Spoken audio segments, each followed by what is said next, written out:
Tidak ada lagi kaedah dan norma-norma yang harus ditaatinya. Ia tidak peduli dengan halal dan haram.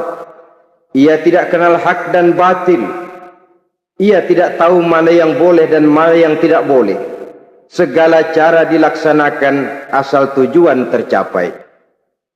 Maka lahirlah orang-orang yang mengambil jalan pintas dan potong kompas dalam usaha mencapai apa yang menjadi cita-cita dan tujuan dalam kehidupannya. Begitulah kita lihat dalam kehidupan ini. Yang di bawah ingin cepat naik ke atas, sementara yang di atas bertahan tidak mau turun dari tahta dan singgasananya. Maka terjadilah benturan-benturan nilai dan kepentingan. Terbentuklah klik, klan, grup, dan sindikat-sindikat yang menyerupai mafia, di mana nilai objektivitas sudah sangat sulit ditemukan. Yang celakanya lagi, lahirlah budaya jilat-menjilat, upeti, dan lain sebagainya, asal tujuan bisa tercapai. Sementara itu yang miskin ingin cepat menjadi kaya, sedang yang kaya ingin menjadi lebih kaya lagi. Kalau boleh tidak hanya sekedar dia saja yang kaya, anaknya harus kaya, cucunya tidak boleh miskin dan kere. Bahkan cucu daripada cucunya pun harus jadi orang-orang kaya. Ini keinginan yang wajar. Setiap orang tua tentu tidak ingin meninggalkan anak cucunya dalam keadaan miskin dan terlunta-lunta. Yang tidak wajar, kalau keinginan itu membuat orang lalu menghalalkan segala macam cara, menyalahgunakan fasilitas yang dimilikinya, apalagi kalau dia berada dalam satu posisi di mana seharusnya dia memberikan contoh dan keteladanan. Maka akibatnya timbullah krisis wibawa, yang dari krisis wibawa ini mengendorlah disiplin. Sesungguhnya orang lalai, orang tidak mau berdisiplin karena di mukanya, di matanya, dalam pandangannya tidak ada lagi orang yang dianggapnya berwibawa. Dan wibawa itu hilang oleh karena orang merasa tidak ada keteladanan yang patut dijadikan contoh dalam kehidupannya. Inilah sesuatu yang kurang dirasakan di zaman kita sekarang ini. Bukan kurangnya teori, bukan kurangnya segala macam kaedah dan dalil, tetapi yang kita rasakan sekarang ini kurangnya contoh dan keteladanan dari orang-orang yang seharusnya memberikan contoh dan keteladanan itu. Berangkat dari sejarah dan kehidupan Rasulullah sallallahu alaihi wasallam, keberhasilan yang beliau peroleh, salah satu dasar utamanya ialah satunya kata dan perbuatan. Tidak bermental ganda, tidak bermain minyak di atas air, tidak menggunting dalam lipatan. Lidahnya adalah hatinya, ucapannya adalah perbuatannya, dan apa yang beliau ajarkan kepada orang lain, beliaulah pelaksana pertamanya. Saudara-saudara kaum muslimin rahimakumullah. Sementara itu pada sisi lain, yang miskin ingin cepat menjadi kaya, maka ia terjebak dalam prinsip tujuan menghalalkan cara apapun saja dilaksanakan asal dia bisa segera menjadi kaya.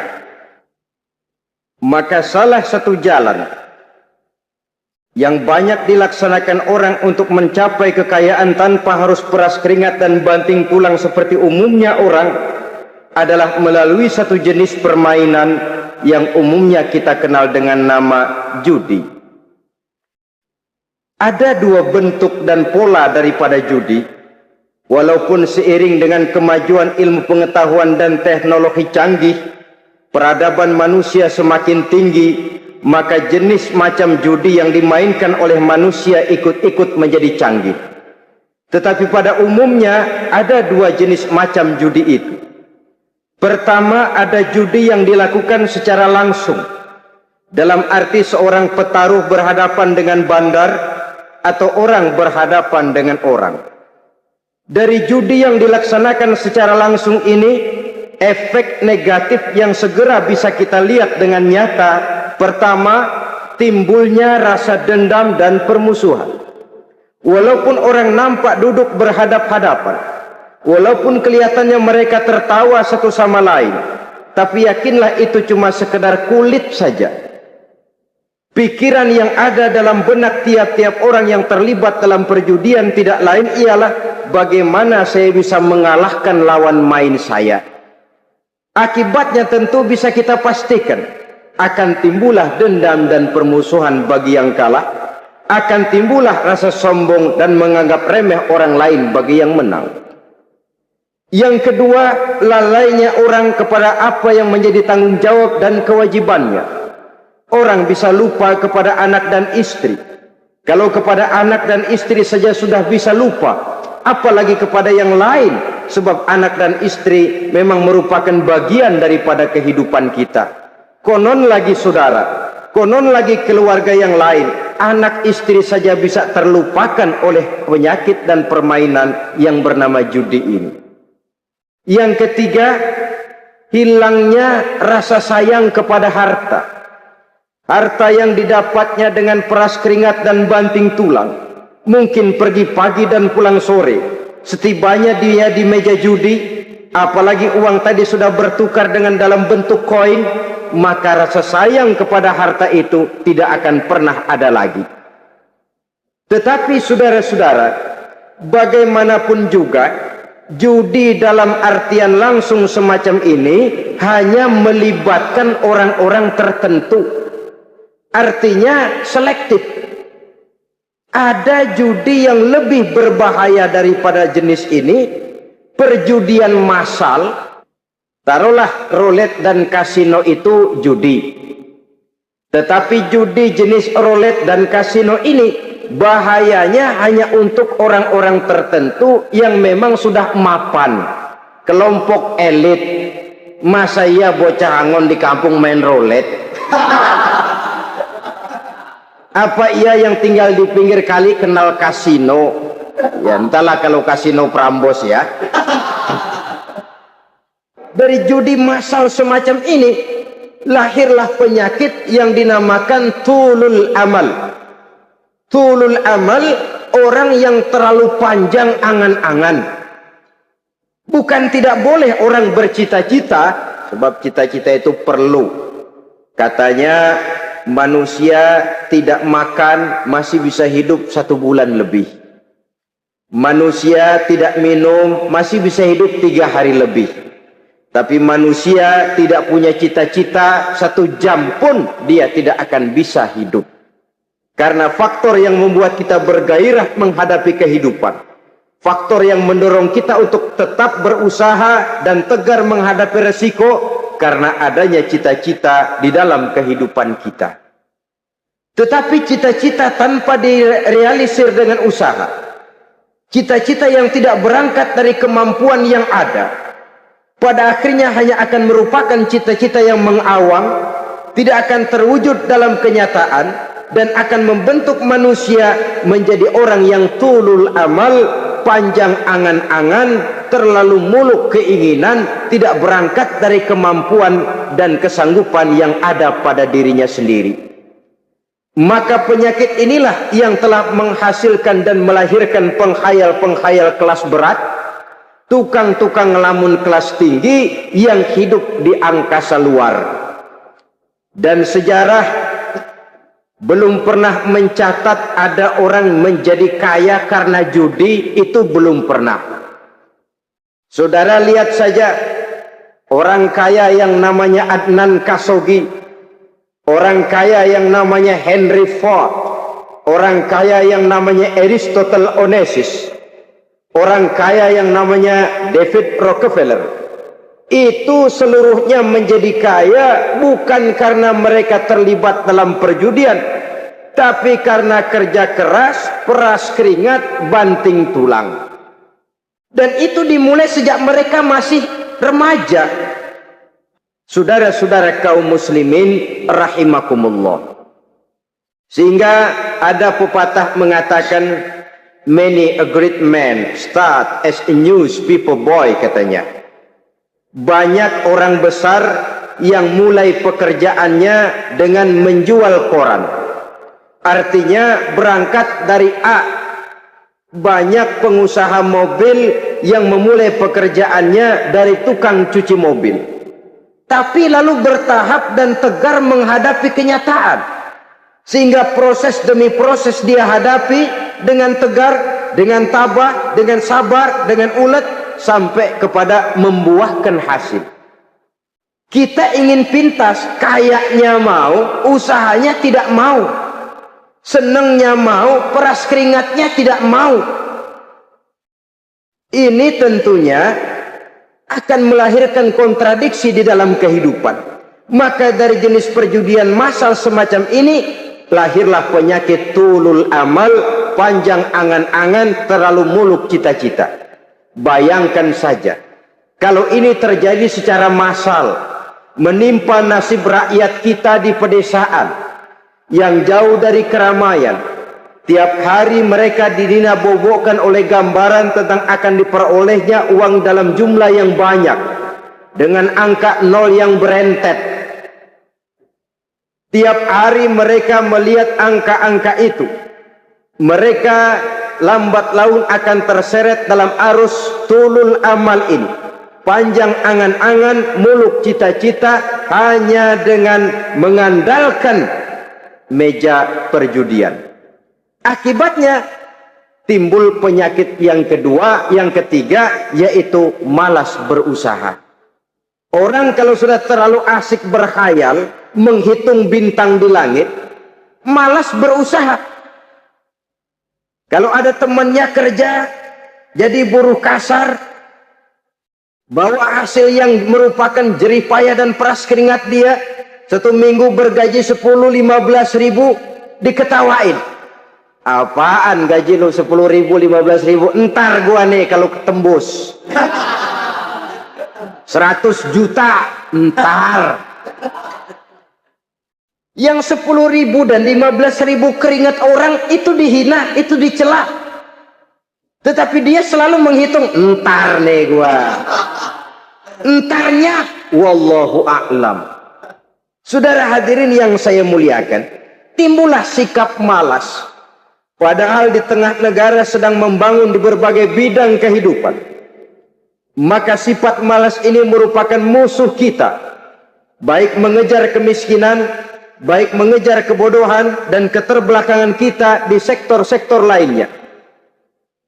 Alangkah akan terganggunya roda pembangunan di negara kita ini jikalau sebagian besar rakyat dihinggapi oleh penyakit malas, yang malas ini dilatar belakangi oleh penyakit tulul amal, terlalu muluk angan-angan, yang angan-angan ini dinina-bobokkan oleh keinginan untuk mendapatkan untung yang besar tanpa peras keringat dan banting tulang.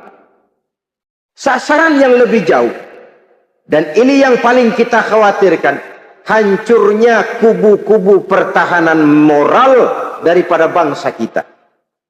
Kita sependapat bahwa lebih penting daripada membangun jembatan adalah membangun manusia yang membangun jembatan. Bahwa lebih penting daripada mengaspal jalan raya adalah membangun mental manusia yang melaksanakan pengaspalan itu. Dengan kata lain, membangun dan mempersiapkan manusia pembangunan. Tanpa itu, maka saya merasa khawatir kalau nanti kita tidak akan sampai kepada target yang kita harapkan oleh karena kandas di tengah jalan. Saudara-saudara kaum muslimin rahimakumullah, Islam sebagai agama yang mengajarkan manusia untuk berusaha dan mengeluarkan segala kemampuan untuk melaksanakan segala usahanya itu, sangat membenci sifat malas, sangat membenci sifat tulul amal atau panjang angan-angan. Dan oleh karena judi melahirkan dua sifat itu, Islam sangat menganjurkan pengikutnya untuk menjauhi segala macam jenis perjudian, baik yang terang-terangan maupun yang dilakukan secara samar-samar, tidak ketara, judi canggih sesuai dengan canggihnya teknologi daripada manusia itu sendiri. Ini adalah penyakit yang meracuni masyarakat manusia dari sejak berpribadi, bertetangga, berumah tangga, sampai kepada berbangsa dan bernegara. Dan kasus-kasus yang timbul sudah cukup banyak, yang tidak mungkin lagi kita katakan hanya sekedar bersifat kasuistis, bersifat kasus-kasus kecil saja.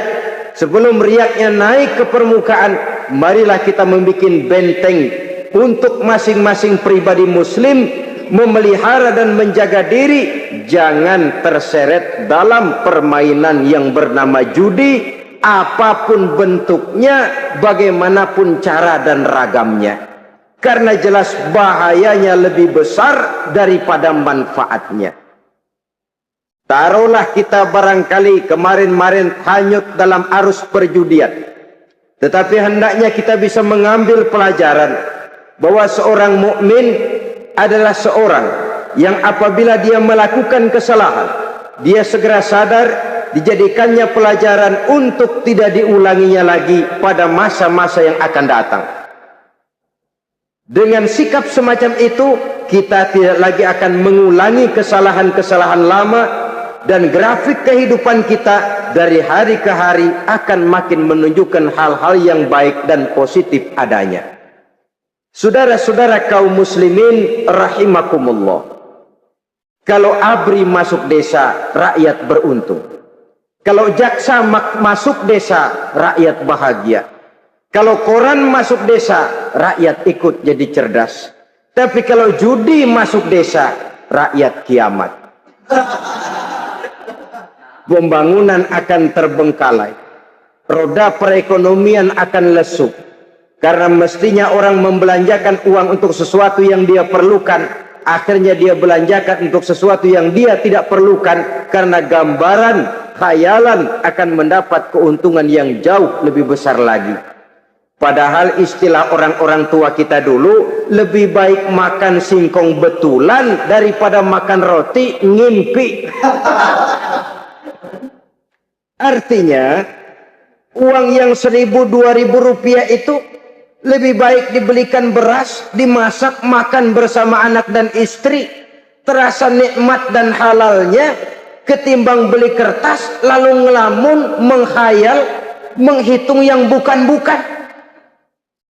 Itu kertas dibolak madep mulon, dibolak madep mudik, diputer sana, diputer sini, akhirnya palaknya ikut muter. Kira-kira apa yang cocok? Masih belum puas, kertas dilihat, orang gila ditanyain. Sudah tahu waras, orang gila yang ditanya. Masih belum puas, nanya orang gila, tidur di kuburan. Allahu Akbar. Padahal di rumahnya tempat tidurnya empuk, anget, nggak ada nyamuk. Kuburan, tidur di kuburan. Dampak-dampak negatif yang semacam ini pada gilirannya mau atau tidak mau akan menyeberang kepada garis akidah, membahayakan dan mengancam nilai-nilai tauhid yang kita miliki. Sudah kertas dibolak-balik, tidak puas, orang gila ditanya. Orang gila ditanya belum maram, tidur di kuburan. Barangkali ada bisikan. Saudara hadirin yang saya muliakan, memang walaupun wahyu sudah berhenti, tapi Allah masih memberikan ilham kepada hamba-hambanya yang dikehendakinya. Tetapi ilham itu bentuknya positif. Kalau saudara pagi-pagi berniat, tahu-tahu datang pikiran nanti malam mau ngaji, itu namanya ilham. Kalau saudara sedang merenung, tahu-tahu datang pikiran, saya mau sedekah, itu namanya ilham, bentuknya positif. Tapi kalau ngelamun, tahu-tahu datang pikiran nomor sekian sekian sekian pasang, itu bukan ilham, itu belis.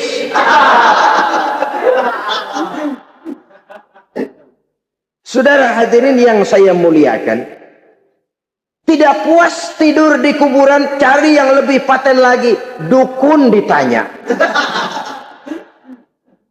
Nah, saya ingin menuduhkan persoalan. Apa tidak boleh orang ziarah kubur? Apa tidak boleh orang pergi ke dukun? Ini dalam kaitannya dengan judi, karena ini penyakit yang sudah merajalela, mewabah di kalangan masyarakat kita di lapisan yang bawah ini. Saudara hadirin yang saya muliakan, ziarah kubur bukan saja boleh, malah dianjurkan oleh Nabi. Tetapi ziarah kubur yang dianjurkan oleh Nabi itu dengan tujuan pertama, agar orang ingat kepada mati. Kafa bil mauti wa'izah, kata Nabi. Cukup dengan mengingat mati menjadi pelajaran bagi kamu semua. Maka etikanya diajarkan, kalau saudara ziarah kubur sampai di depan pintu kubur itu kan, Assalamualaikum ya ahlal kubur wa inna insyaallahu bikum lahikun. Kami satu saat insya Allah pasti akan menyusul kamu. Kalau kamu sekarang berbaring di sini, satu saat kami akan berbaring di sini. Ziarah kubur mengingatkan orang kepada mati. Orang yang ingat kepada mati, gaya hidupnya lain dengan orang yang tidak ingat mati. Nah, orang kalau nggak ingat mati, gaya hidupnya nggak terkontrol. Kalau dia berkuasa, Fir'aun, itu nggak ingat mati. Kalau dia kaya, Korun.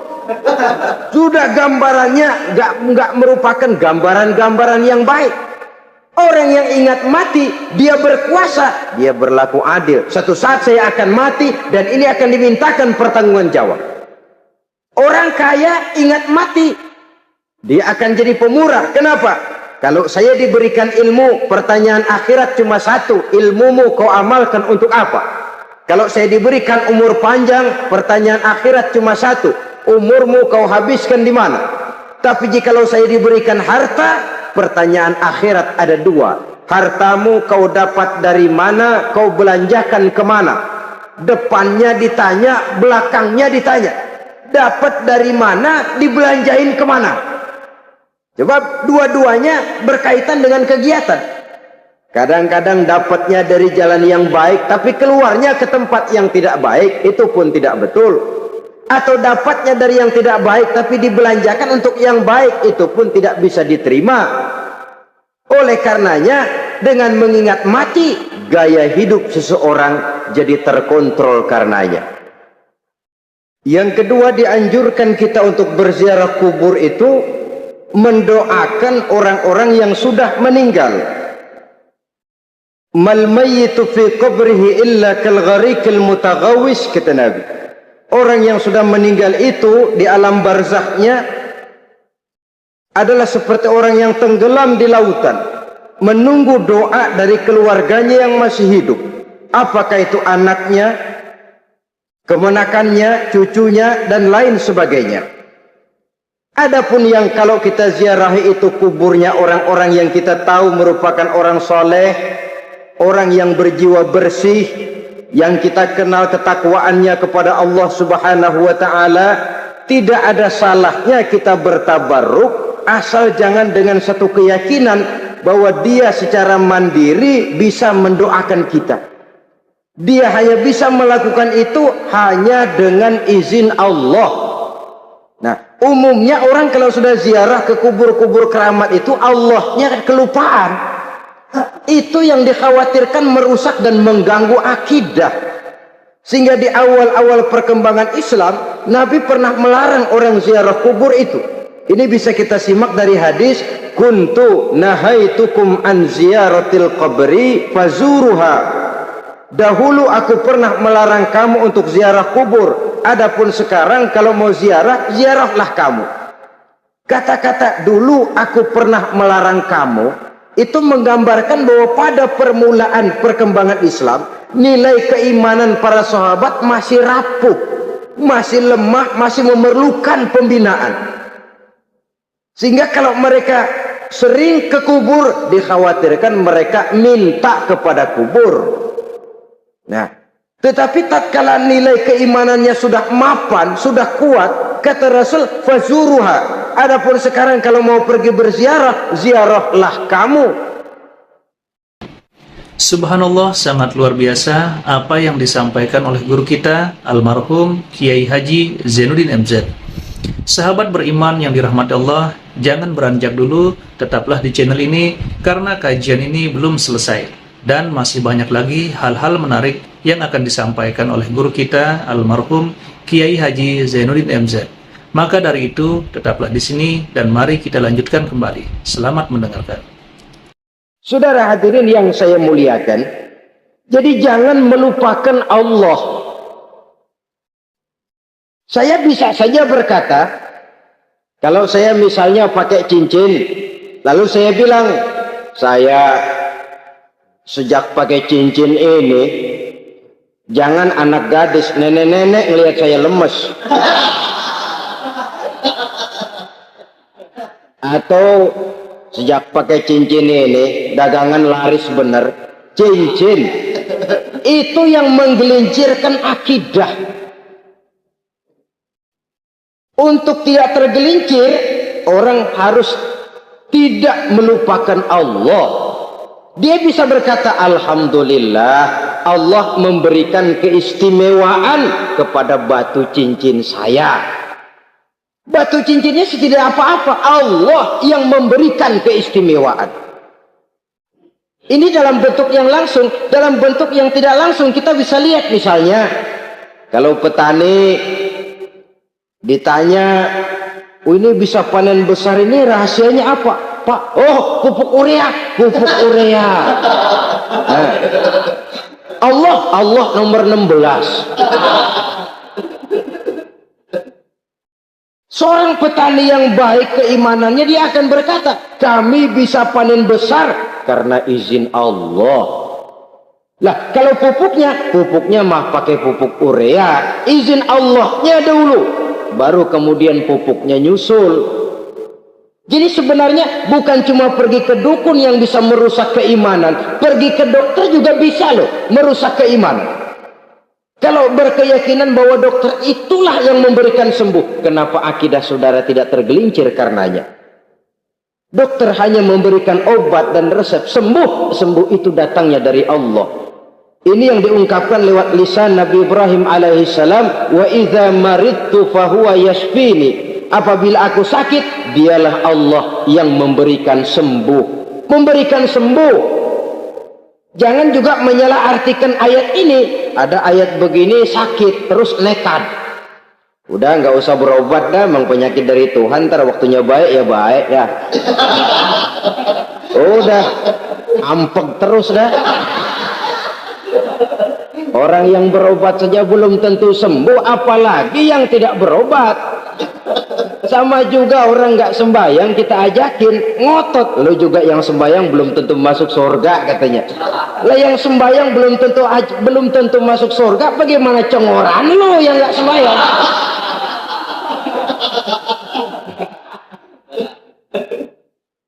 Saudara hadirin yang saya muliakan, kaum muslimin yang berbahagia. Jadi dengan demikian, maka jangan menghilangkan Allah. Kita, ajaran pokok dalam Islam adalah ajaran tentang tauhid.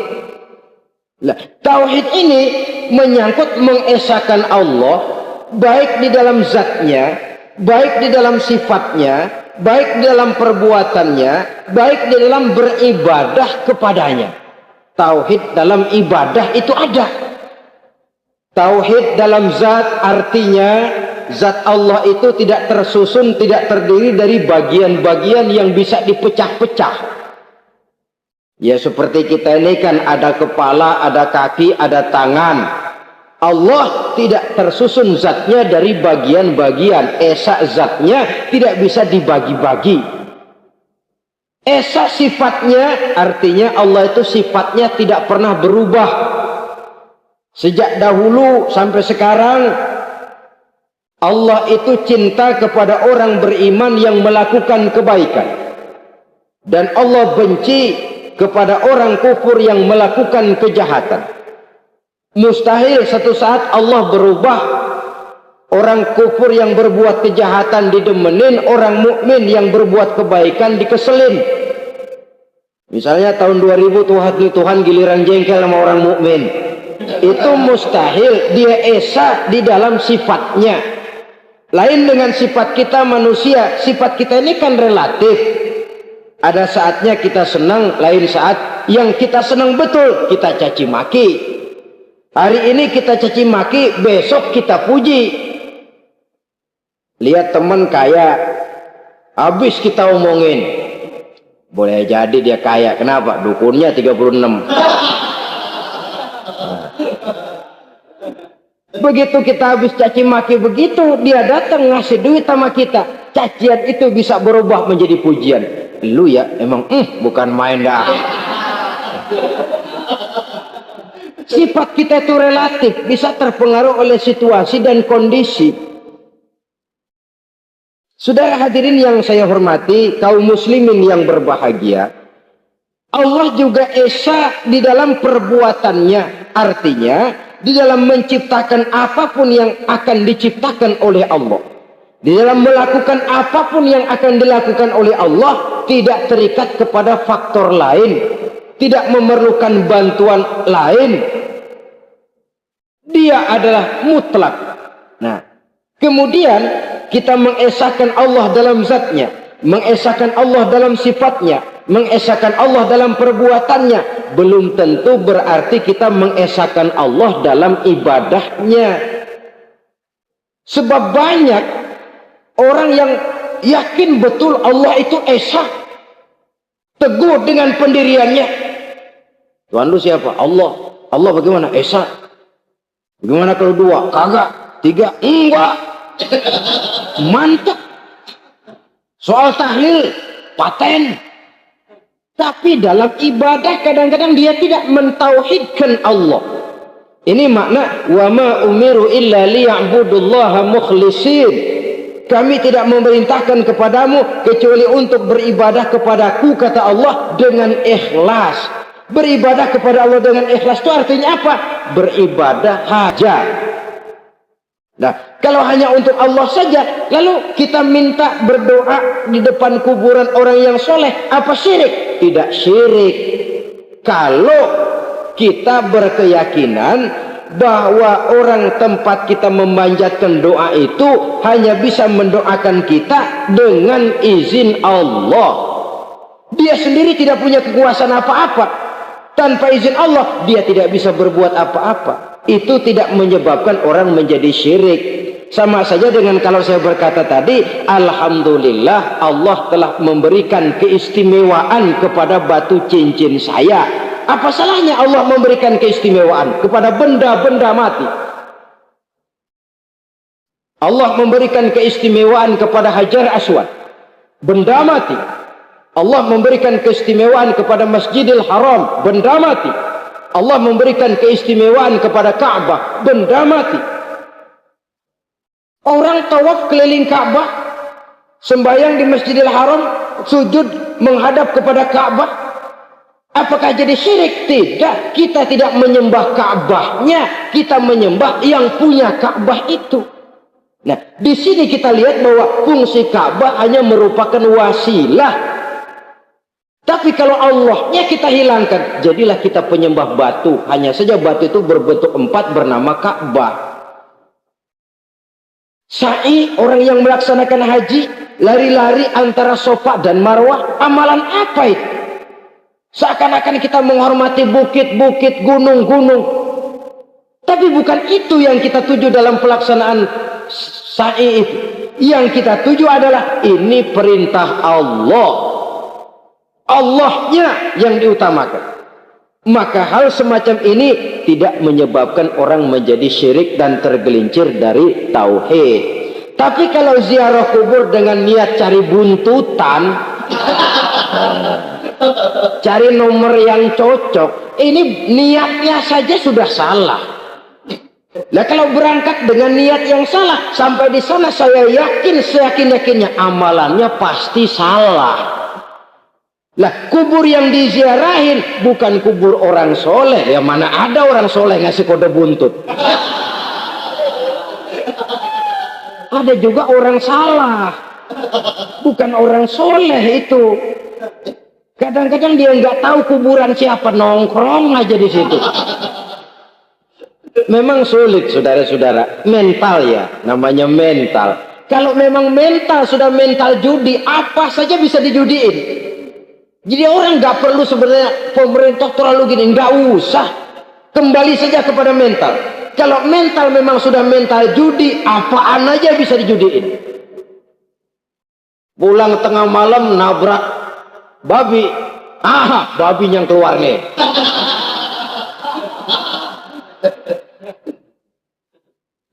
Mobil lewat nomornya bisa dijudiin. Bajai lewat bajai bisa dijudiin. Mental. Kalau memang mental sudah mental judi, apapun saja bisa dijudikan.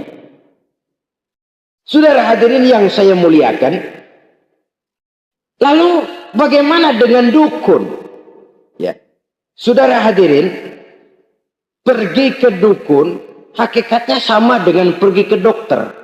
Orang berusaha melaksanakan yang namanya syariat, hakikatnya kembalikan kepada Allah. Syariatnya kita laksanakan.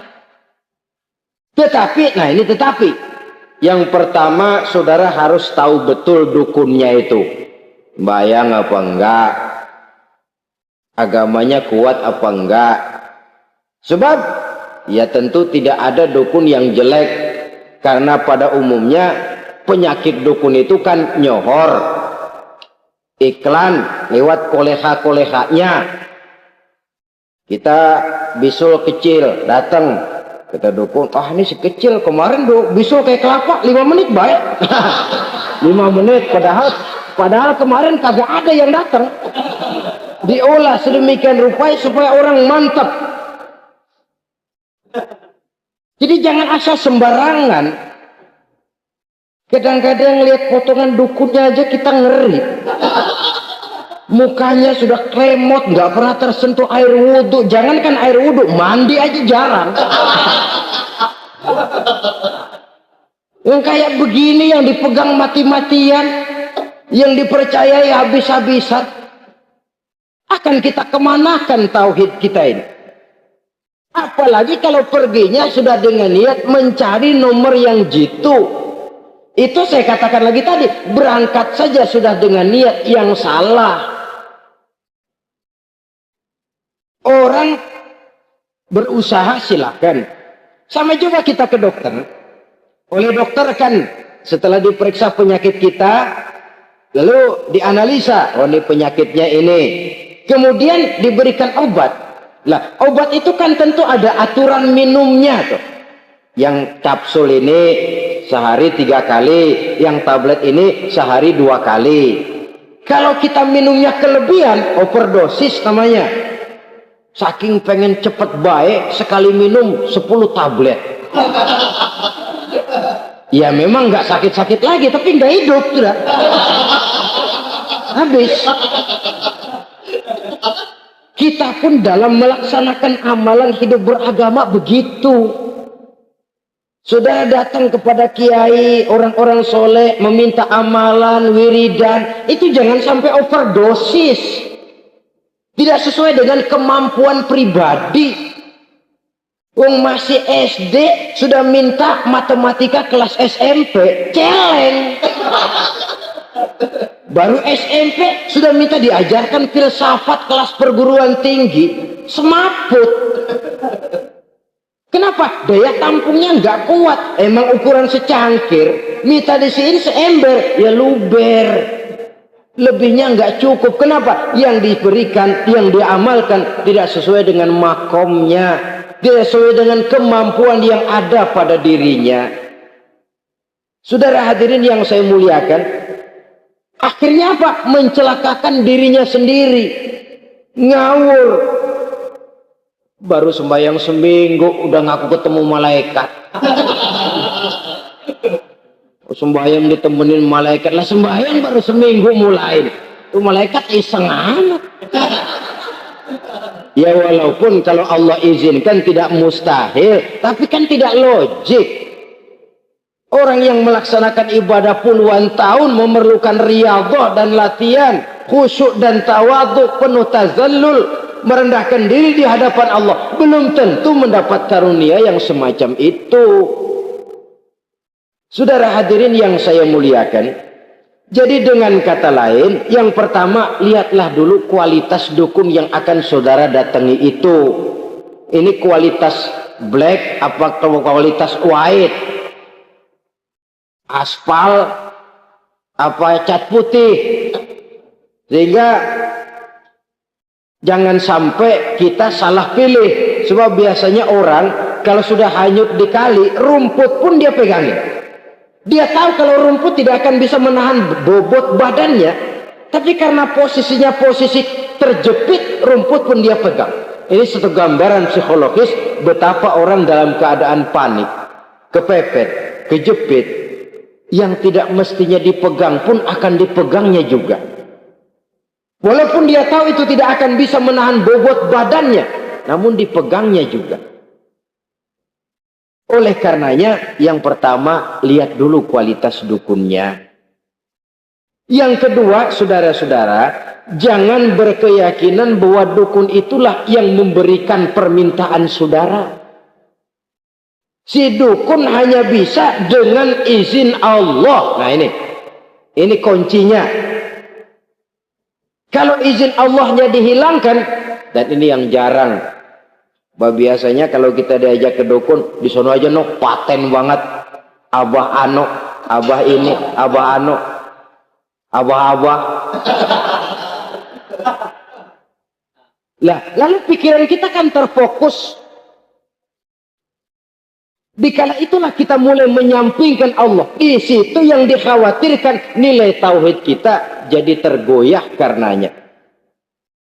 Bahwa orang yang kita datangi, yang kita kenal kesolehan dan ketakwaannya, hanya bisa memberikan pertolongan dengan izin Allah.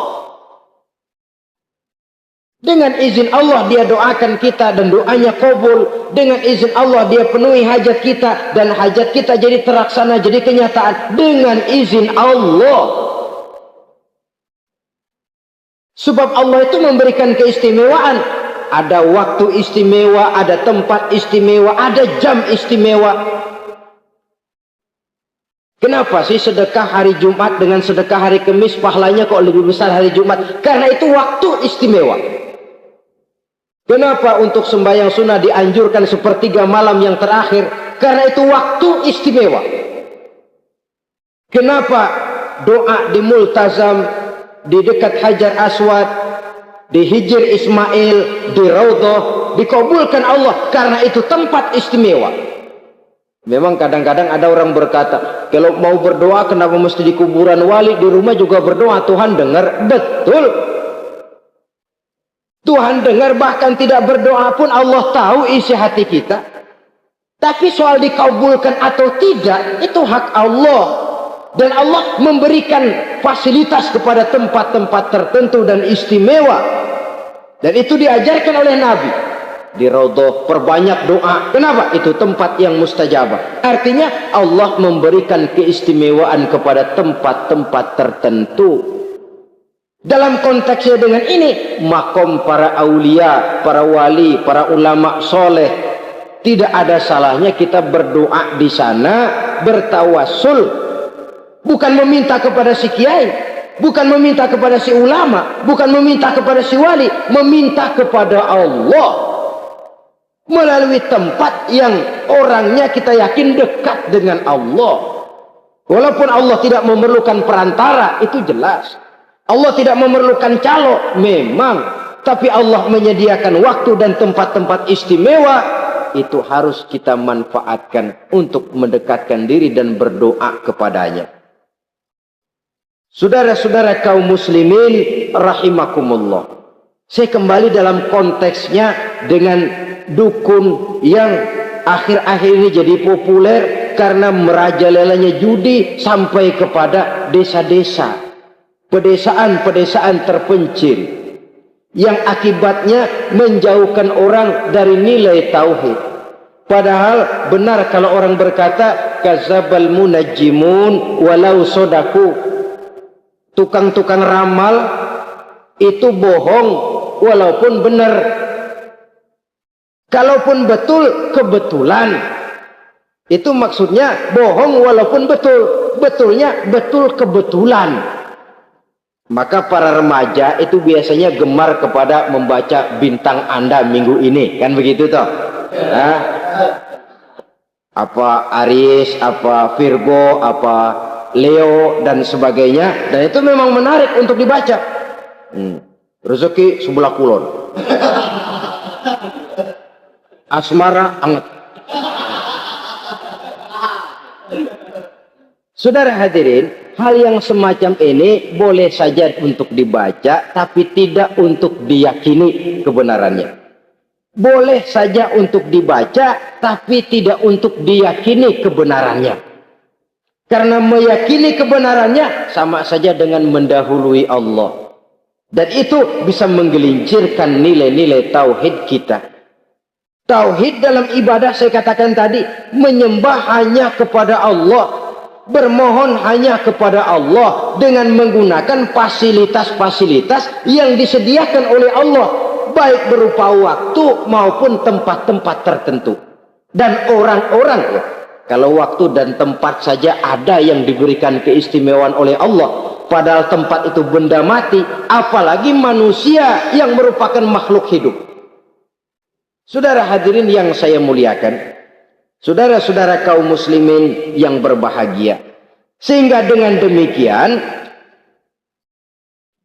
kita tetap menjaga nilai-nilai akidah.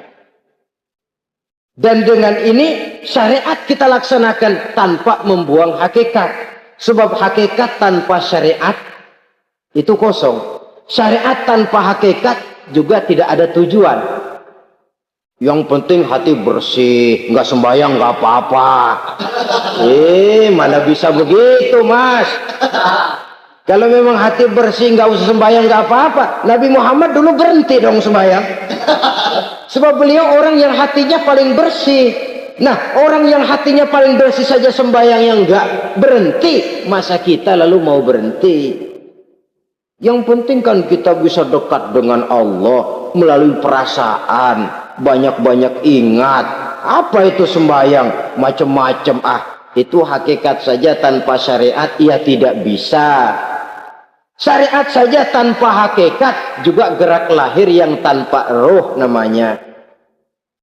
Kita melakukan sholat tapi kita tidak tahu untuk apa kita sholat dan kenapa kita sholat dan siapa yang kita sembah di dalam kita sholat.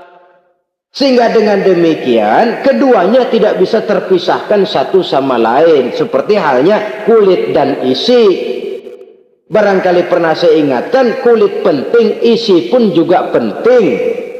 Hakikat penting, syariat juga penting.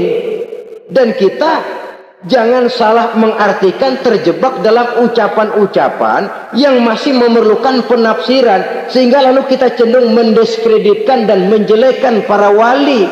Misalnya ada ucapannya Syekh Abdul Qadir Jailani yang berkata begini, barang siapa yang masuk ke rumahku lalu ia memakan makananku, maka ia akan masuk surga.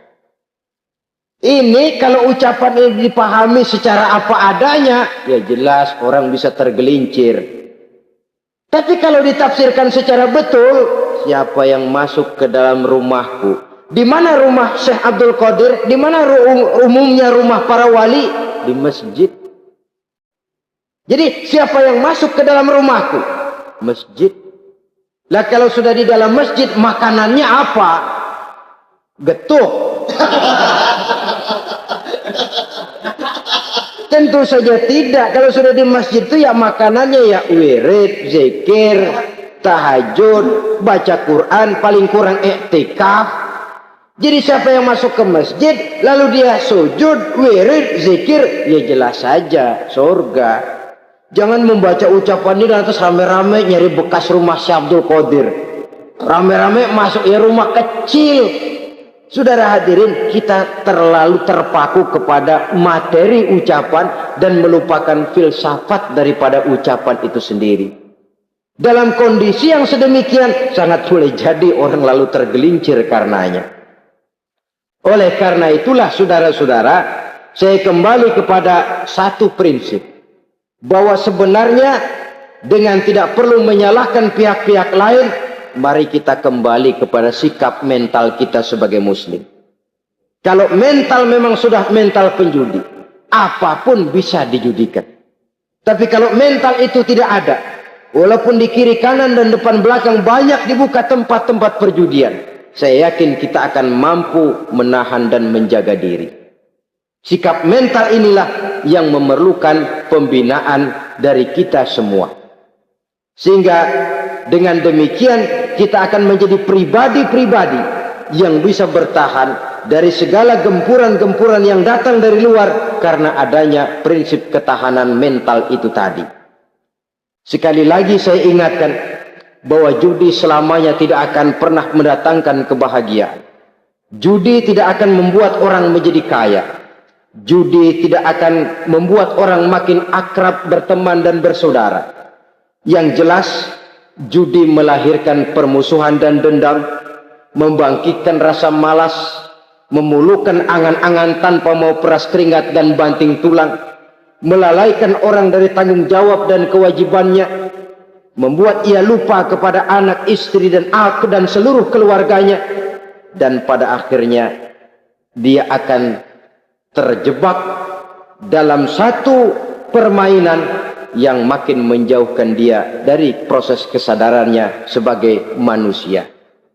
Sebagai uraian penutup, marilah kita renungi firman Allah dalam Al-Baqarah ayat 208. A'udzubillahi minasyaitonir rajim.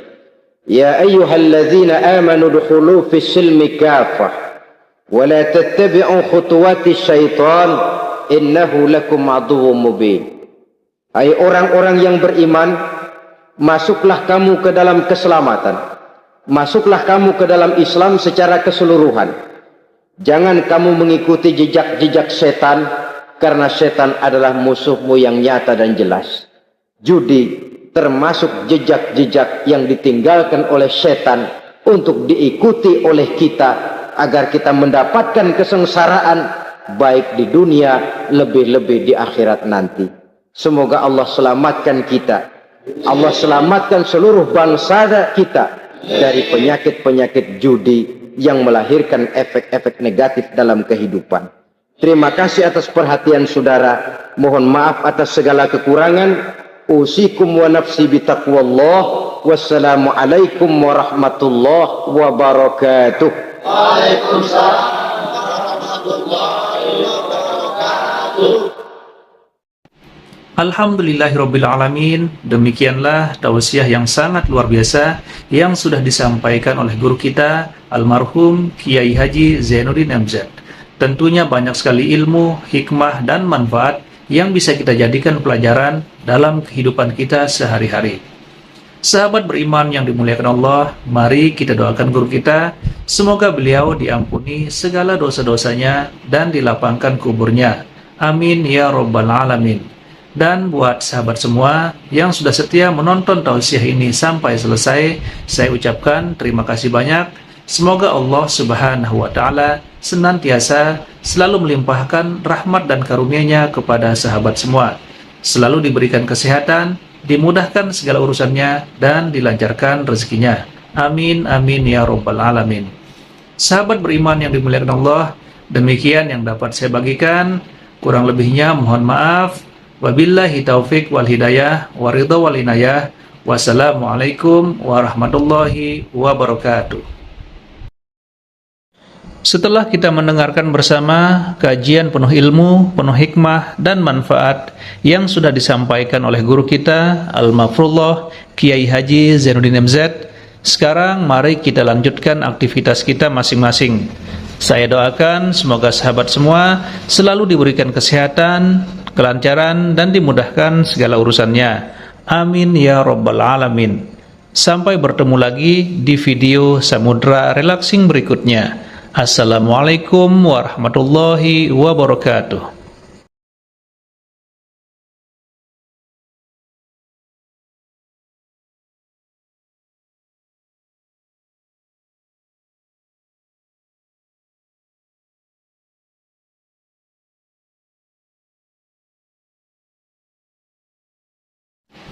Assalamualaikum warahmatullahi wabarakatuh.